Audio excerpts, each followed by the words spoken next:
వినయమును, సాత్వికమును, దీర్ఘశాంతమును ధరించుకొనుడి. కొలస్లకు రాసిన పత్రిక 3:12.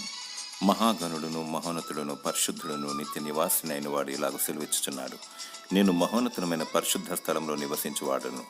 ఆయనను వినయము గల వారి ప్రాణమును ఉజ్జీవింప చేయుటకును, వినయము గల వారి యొద్దను, దీన మనసు గల వారి యొద్దను నివసించుచున్నాను అని నీ సృష్టికర్త అని దేవుడు సెలవిచ్చుచున్నాడు.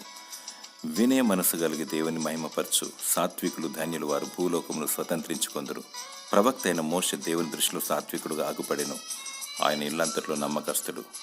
నీవు సాత్వికుడవై దేవుని మహిమపరచు. దీర్ఘశాంతము గలవాడు మహావివేకి, దీర్ఘశాంతము గలవాడు శ్రేష్ఠుడు. దీర్ఘశాంతము చేత న్యాయాధిపతులను ఒప్పించవచ్చును. దీర్ఘశాంతమును కలిగి వర్ధిల్లుము మరియు ఆత్మఫలము పొందుకొనుము.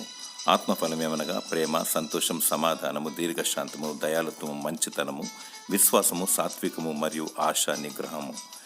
దేవుడు నీకు ఆత్మఫలమును దయచేసి నిన్ను దీవించునుగాక. ఆమెన్.